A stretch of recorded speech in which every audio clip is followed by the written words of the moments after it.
Food toxicology इसका जो 11th chapter है वो है ये, ठीक है क्या ये basically food allergy and intolerance. Allergy और इंटॉलरेंस दोनों में फर्क होता है बेसिकली। सिम्टम्स तकरीबन एक जैसे ही होते हैं दोनों के, लेकिन इनमें मेन डिफरेंस क्या है कि जो एलर्जी होती है वो होती है आपकी जो बॉडी है उसके डिफेंसिव सिस्टम जो है उसके रिस्पॉन्स को बेसिकली हम एलर्जी बोलते हैं। जबकि जो इनटॉलरेंस होता है, इनटॉलरेंस आपका आपकी बॉडी के अंदर किसी किस्म का कोई जो एंजाइम है उसका उसमें कोई कमी है या फिर और इस तरह का कोई इशू है, तो वो आपका होता है इनटॉलरेंस। तो दोनों में मेन डिफरेंस जो है एलर्जी और इनटॉलरेंस में ये है, ठीक है। Food allergy, allergy is the hyper sensitivity, allergy is the hypersensitivity or abnormal reaction of the body's immune system in response to the exposure to a specific substance caused by food, drugs, mites, dust and insect venom वगैरह। ये सारे basically आपके allergy हो सकते हैं। वो किसी भी किस्म का कोई ऐसा एंटीजन आपके बॉडी के अंदर प्लेस कर सकते हैं जो कि आपका इम्यून सिस्टम जो है उसे प्रॉपरली एक्सेप्ट ना कर सके, और वो आपके लिए एक कह लो एंटीजन के तौर पे तस्वुर किया जाए और एंटीबॉडीज उसके अगेंस्ट बनना शुरू हो जाए। ये होता है basically allergy. It is the adverse immune response to the consumption of food, especially proteins के से ही होती हैं, ठीक है, ज़्यादातर allergy. Some proteins not digested and tagged by an antibody immunoglobulin E, ठीक है, and they tag protein as harmful, और वो immunoglobulin E की जो प्रोडक्शन है वो ज़्यादा से ज़्यादा होना शुरू हो जाती है, और वो जब भी आप नेक्स्ट टाइम उसको कंज्यूम करेंगे, पहले हो सकता है आपकी बॉडी के अंदर वो चीज़ ना हो। आप इन्फेंट्स को अक्सर शहद देते हैं, वो उनके लिए वो पूरी ज़िंदगी उसके लिए एलर्जिक हो जाता है। होता क्या बेसिकली आप पहली दफ़ा कोई भी चीज़ या प्रोडक्ट खाते हो, प्रोटीन को एज एन एंटीजन आपकी बॉडी जो है गलती से उसे एनालाइज कर लेती है और वो एंटीबॉडीज प्रोड्यूस कर देती है। नेक्स्ट टाइम आप जब भी उस चीज़ को खाओगे, वो एंटीबॉडीज जो है आपकी बॉडी के अंदर वो रिएक्शन जो है वो कॉज करना शुरू कर देंगी, वो होगी आपकी allergy. Excessive activity of certain white blood cells called mast cells and basophils by IgE, ठीक है। ये बेसिकली इनकी एक्सेसिव जो प्रोडक्शन है या इनकी एक्सेसिव एक्टिविटी है, ठीक है, वो बेसिकली ये चीज़ें कॉज करती हैं, जिसकी वजह से क्या होता है रनी नोज, स्नीजिंग, इचिंग वगैरह, ठीक है, ये होना शुरू हो जाते हैं, जो कि आपके एलर्जी के भी सिम्टम है और जो आपके इंटॉलरेंस है उसके भी काफ़ी हद तक मिलते जुलते होते हैं, ठीक है। स्पीयर एलर्जिक रिएक्शंस और एक्जिमा, hives, hay fever, ठीक है, ये सारे एलर्जी के severe reactions हैं। Occurrence, it is occurred mistakenly when the immune system identify food as harmful। Food के अंदर कोई भी प्रोटीन है, ठीक है, उसे आपका इम्यून सिस्टम जो है उसे हार्मफुल कंसिडर करना शुरू कर देता है। And immune system release antibodies known as IgE to fight the allergen. IgE basically आपकी इम्यूनिटी की एंटीबॉडीज होती है, ठीक है, जो कि आपकी बॉडी के अंदर कोई भी ऐसा फॉरेन पार्टिकल आता है तो उसे उससे फाइट करने की अहलियत रखती है, ठीक है। Uh, an allergic reaction caused by eating specific food and food dependent exercise induced anaphylaxis caused by exercise। ये फूड डिपेंडेंट एक्सरसाइज है, आप कोई भी प्रोडक्ट खा के ना आप उसके बाद एक्सरसाइज करना शुरू कर दो तो उसकी वजह से भी आपको काफी सारे रैशेस वगैरह आना शुरू हो जाते हैं, या फूड डिपेंडेंट एनाफ्लैक्सिस होता है, ठीक है। ये एलर्जी से थोड़ा सा डिफरेंट होता है। इसको समटाइम्स एलर्जी ही कंसिडर कर लिया जाता है मिस्टेकनली, ठीक है। या आप लोगों ने भी अक्सर नोटिस किया होगा कि वो आपकी बॉडी का मेटाबॉलिज्म जो है वो तेज कर देता है, जिसकी वजह से काफी वो इची सी होना शुरू हो जाती है आपकी बॉडी। कॉजेज क्या क्या है इसमें? Food allergy is over reaction by consuming specific food components, जिसमें सबसे पहले क्या है एग यॉक। ये बेसिकली 8 एलर्जेंस की ग्रुप है, ठीक है, जो कि वर्ल्ड वाइड एक स्टैंडर्ड के तौर पे लिए जाते हैं, ठीक है, ये एलर्जेंस के जो group. Egg allergy caused by egg yolk and white that contain 4 types of proteins such as ovomucoid, ovalbumin, ovotransferrin and lysozyme। ये 4 जो प्रोटीन हैं इनका क्या होता है, ये आपकी बॉडी के अंदर क्या करते हैं, एक एलर्जिक रिएक्शन जो है वो कॉज करना शुरू कर देते हैं। पीनट एलर्जी भी इन्हीं में से एक है, ठीक है। पीनट्स या फिर और नट्स एलर्जी, ठीक है। इसमें क्या होता है, 7S seed storage globulin and 11S seed storage globulin and 2S albumin. ये बेसिकली इनके नाम है, ये आपको रटना ही पड़ने हैं थोड़े बहुत, ठीक है, या अगर वैसे ही याद हो जाते हैं तो वैलेंट, ठीक है। इनसे क्या होता है, ये नट्स के ग्रुप से एलर्जी होती है, फिश के ग्रुप से भी एलर्जी होती है, ठीक है। सोया एलर्जी होती है, डेयरी से अक्सर लोग एलर्जिक होते हैं, ठीक है। इनटॉलरेंट भी होते हैं, एलर्जिक भी होते हैं। वीट में प्रोटीन होती है, उसकी वजह से हो जाते हैं, ठीक है। डेयरी में क्या है, मिल्क एलर्जेंस में आपके केजीन और वे प्रोटीन जो है ये आपके अंदर एक एलर्जिक रिएक्शन है वो प्रोड्यूस करना शुरू कर देती है। देन एंड्रॉयड कर रहे हैं वो क्वेश्चन रख लें अभी, उसके बाद मैं एंड पे बताता हूँ। Soy allergen are 7S seed storage globulin, 11S seed storage globulin and inactive papain related thiol protease। ये सारे के सारे जिसे कहते हैं आपको रटने पड़ने जो इनके नेम का। उसके बाद avoid from consumption of particular food. आपके कोई पर्टिकुलर फूड है जिससे आप एलर्जिक हो, ये आपको वैसे पता चल जाता है, आपको बचपन से पता चल जाता है कि आप किस फूड से एलर्जिक हो। अगर आप किसी फूड से नहीं हो, आप इन लेटर स्टेजेस में जाके आप कोई किसी फूड से एलर्जी जो है वो नहीं कर सकते अपनी बॉडी के अंदर। सपोज आप मिल्क सारी उम्र सही तरह से पी जा रहे हो और एंड पे जाके आपको नहीं जी आप मिल्क की प्रोटीन से आपको एलर्जी हो रही है, ऐसे नहीं हो सकता, ठीक है। तो ये बेसिकली आपका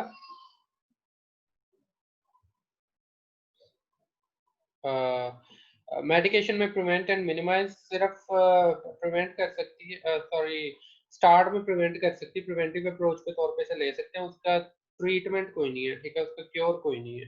तो इस वजह से ये एक क्योरलेस कह लो काम होता है।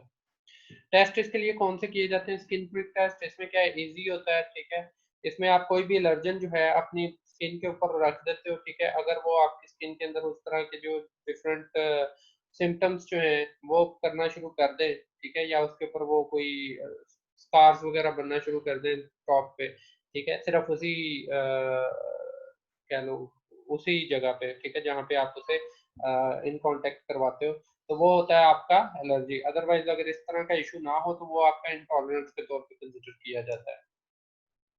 रेस्ट टेस्ट इसके लिए किया जाता है, रेडियो एलर्जन टेस्ट। इसमें क्या होता है, इसमें कोई भी आप एक एलर्जन जो होते हैं उसका जो एक्टिव कंपोनेंट होता है, ब्लड सैंपल लेके उसके अंदर प्लेस करते हो और उसके बाद देखते हो अगर वो ब्लड ने एंटीबॉडीज जो है वो प्रोड्यूस करना शुरू कर दी या फिर एंटीबॉडीज जो है उन्होंने फाइट करना शुरू कर दी, तो वो होता है आपका एलर्जी। अगर ऐसा ना हो तो वो होता है आपका इंटॉलरेंस।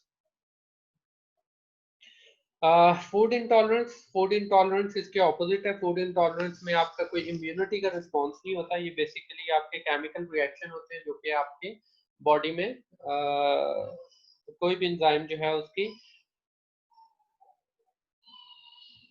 कमी की वजह से होते हैं, ठीक है।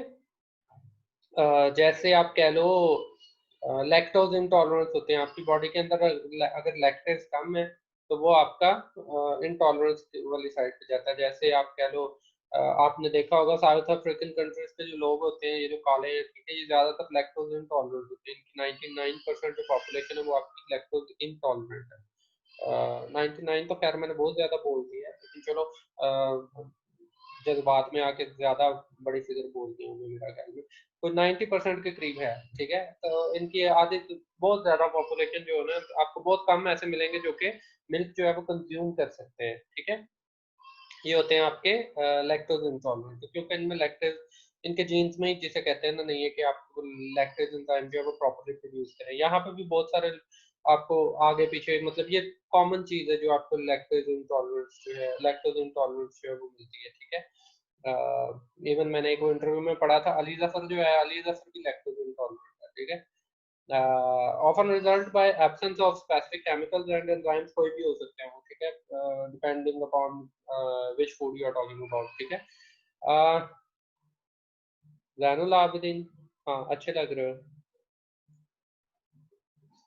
एक मिनट बच्चों, एक मिनट। हेलो, अस्सलाम वालेकुम।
हाँ जी। अच्छा, absence of specific chemicals and enzymes which needed for the digestion, जो आपके डाइजेशन के लिए जरूरी होते हैं, ठीक है।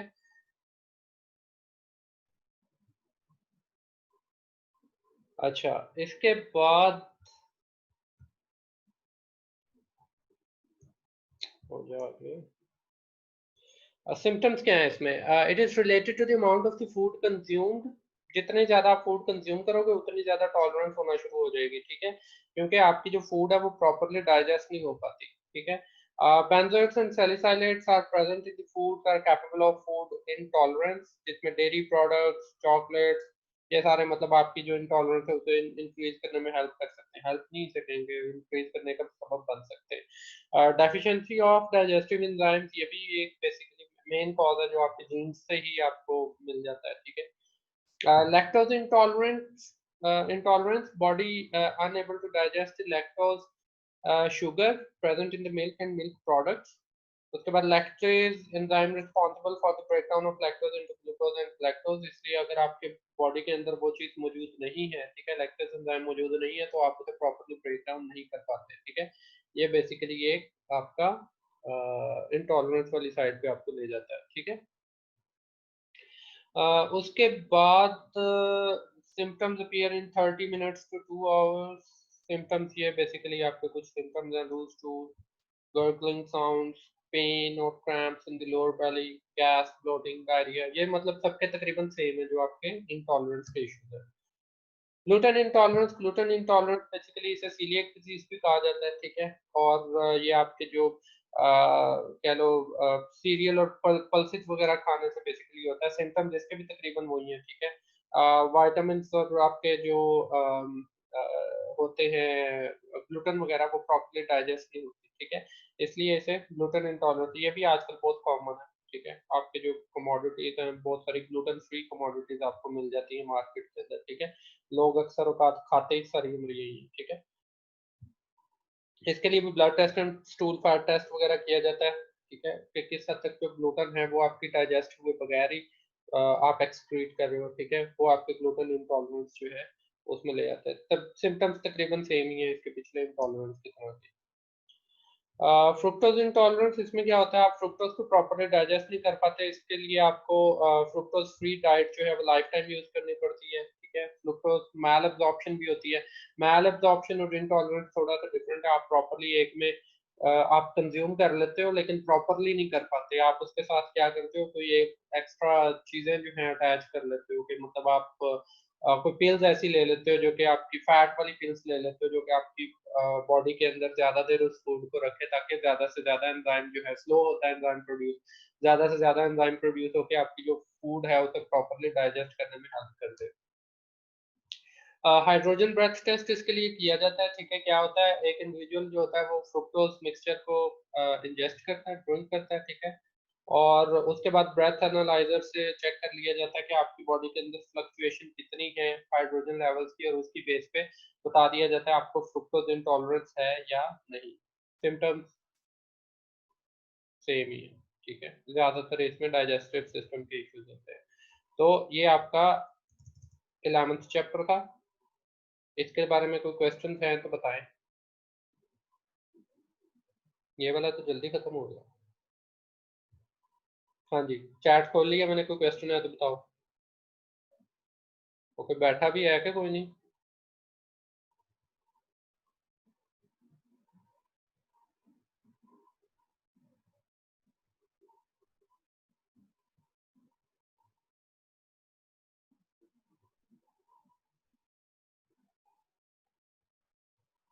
ओके। अच्छा, वो ना आप लोगों को मैंने एक और भी बात बतानी थी। मेरा ख्याल में बाकी सारे तो निकल गए हैं, कोई अवाम जो है वो निकलना बेहतर समझ लिया है अवाम ने। बात ये थी कि कहाँ है, जेनेटिक डिसऑर्डर के कुछ लोग कंसिडर करते हैं सर, सीलिएक डिजीज की वजह से जो है ना आपका एंजाइम कम भी हो सकता है, जेनेटिकली भी आगे ट्रांसफर हो सकती है, कि मतलब लाजमी नहीं है कि जेनेटिक ना हो या जेनेटिक ही हो, आपकी बॉडी के अंदर बस कोई जीन्स में ही ऐसा मसला होगा कि वो प्रॉपरली उसे एंजाइम प्रोड्यूस नहीं हो रहा होता, ठीक है। ये बेसिकली आपका मतलब जेनेटिक भी हो सकता है और नॉन जेनेटिक भी हो सकता है, इसलिए कुछ ऐसे नहीं कह सकते। Please you if you can repeat the difference between allergy और इंटॉलरेंस। एलर्जी जो होता है आपकी बॉडी का इम्यून सिस्टम रिस्पॉन्स होता है। इंटॉलरेंस जो होता है आपकी बॉडी के अंदर अगर किसी एंजाइम की डेफिशिएंसी है तो उसे प्रॉपर डाइजेस्ट किसी भी फूड को ना करने की जो कैपेबिलिटी होती है, ठीक है, वो उसे हम इंटॉलरेंस बोल देते हैं। सर डिफरेंस, हाँ ये हो गया। सर इनमें से ज्यादा सीवियर कौन सा है, एलर्जी और इंटॉलरेंस? एलर्जी ज्यादा सीवियर होता है मेरा ख्याल में, एलर्जी का, क्योंकि उसके जो इफेक्ट्स होते हैं ना वो मतलब लीथल भी हो सकते हैं। इंटॉलरेंस का कोई इलाज भी है कि नहीं, या बस जब तक मेडिसिन लें तब तक ही टॉलरेट कर सकते हैं उस पर, तब तक ही टॉलरेट कर सकते हैं जब तक मेडिसिन लें। ये मेडिकेशन के थ्रू ही होता है इंटॉलरेंस आपका, ये कोई लॉन्ग लास्टिंग इफेक्ट कोई किसी मेडिसिन का नहीं होता, ठीक है। आपको एंजाइम रिप्लेसमेंट थेरेपी वाली साइड पे जाना पड़ता है, या फिर आप एंजाइम को एज अ सप्लीमेंट जो है वो कंसिडर करते हैं, ठीक है। Sir lactose intolerant child mother feeding भी नहीं कर सकता? समटाइम्स, समटाइम्स होता है ऐसे, लेकिन अगर मदर फीड के ऊपर रहे तो वो उसमें इंटॉलरेंस आती ही नहीं है। लैक्टोज इंटॉलरेंट जो होता है ना, उसका अच्छा, उसका ना समटाइम्स थोड़ा सा और प्रोसेस है, वो उसको हम किसी और लेक्चर में डिस्कस कर लेंगे। और बॉस एक्जिमा में क्या होता है? बॉस है कौन? उस्मान अली और साईं, सस्ते नशे करके बैठे हुए हो। एक्जिमा जो होता है ये आपकी एक कह लो कंडीशन है आपकी स्किन की, ठीक है। और स्किन के ऊपर इसके रैशेज रैशेज से आना शुरू हो जाते हैं, स्केलिंग होना शुरू हो जाती है, जो उतरना शुरू हो जाती है, वो आपकी एक्जिमा की एक कंडीशन है। Can we give yogurt to lactogen intolerant patient? No no no no. Enzyme replacement theory, sorry theory कह रहा हूँ, एंजाइम रिप्लेसमेंट थेरेपी के साथ आप यूज कर सकते हो, ठीक है। और साथ पिल्स ले सकते हो, ठीक है, लैक्टेज की पिल्स ले सकते हो, तो फिर आप कंज्यूम करवा सकते हो। और बॉस लिखा हुआ है, ये कौन है? अच्छा ये कुछ और है, ये कोई और ही है। केड़ा है ये? कैसे पता चलेगा इसका? 9/2017 9/064। चलो खैर, मोहम्मद आप कुछ बताने लगे थे। हाँ मैं ये बताने लगा था यार, आप लोगों का ना वो हमें उन्होंने किया था मेंशन, जो यूनिवर्सिटी या वीसी साहब ने बोला था कि आप लोगों ने ना जितने भी लेक्चर्स है ना इन्हें रिकॉर्ड करके वो उधर लगाने हैं आपके यूट्यूब के ऊपर। मैंने आप लोगों के भी ना लेक्चर्स वहाँ पे लगा दूंगा, जिन लोगों ने नहीं किया होगा, मतलब जो लेक्चर्स नहीं लिए होंगे, तो क्या वो कहते हैं उसे, subscribe my channel and press the bell icon, ठीक है। इस तरह का मतलब वहाँ पे देख लेना कुछ, जिन लोगों ने नहीं किया हुआ उन लोगों के लिए वो एक रिकॉर्डिंग वहाँ पे है। सारे टीचर्स ने मेरा ख्याल में कर दिया है, मेरे रहते हैं कुछ, मैं थोड़ा थोड़ा सुस्त इंसान हूँ, तो मैं भी कर दूंगा। आप लोग वहाँ पे कर लेना, देख लेना, मैं ना करके आपके सीआर को, मैं आपके सीआर को भेज देता हूँ। सीआर आपके वो उसमें करते हैं, अली हसन के नेम से है, ठीक है। शायद अभी आपको ना मिले क्योंकि मैंने सिर्फ एक लेक्चर की वीडियो ऊपर डाली है, वो भी एमएससी का है। जी जी बिल्कुल, सब्सक्राइब माय चैनल, और क्या होता है, प्रेस द बेल आइकन, यही होता है मेरा ख्याल में, और कुछ नहीं होता। In yogurt, lactose has been converted into lactic acid already, so we can take it. यार इसके बारे में मैं श्योर नहीं हूँ, लेकिन योगर्ट जो होता है वो लैक्टोज इंटॉलरेंट जो लोग हैं वो नहीं उन्हें करते हैं, क्योंकि लैक्टोज फिर भी उसमें मौजूद होती है, उसमें जो स्टोर्ड फॉर्म ऑफ शुगर होती है, मतलब जो कार्बोहाइड्रेट्स होते हैं वो होते तो लैक्टोज की फॉर्म में ही है, सारी की सारी तो लैक्टिक एसिड में कन्वर्ट नहीं होती, तो इस वजह से उसको अवॉइड किया जाता है, ठीक है। थैंक यू यार, शाउट आउट जिन्होंने देना है। मुझे नहीं पता खैर इसका क्या प्रोसीजर है क्या नहीं, लेकिन हम लोगों को यूनिवर्सिटी की तरफ से इंस्ट्रक्शंस थी, तो हमने कहा चलो कर देंगे। मैं इसकी रिकॉर्डिंग मेरा ख्याल में यही वाली नहीं लगाऊंगा, क्योंकि इसमें आप लोगों के साथ क्वेश्चंस भी एंटरटेन करने होते हैं। इसको मैं ना रिकॉर्ड करके उसके बाद दोबारा यूट्यूब के ऊपर लगा दूंगा, ठीक है? तो आप लोग वहाँ से देख लेना जिन लोगों ने नहीं किया हुआ, या जब पेपर्स वगैरह होते हैं वहाँ से आप लोगों की रेपिटेशन हो जाएगी लेक्चर, ठीक है? और कोई सवाल?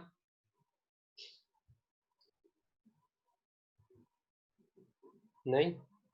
चलो ठीक है, ठीक है, चलो फिर मौजे मारो और चिल करो फिर। ओके फिर, अल्लाह हाफिज।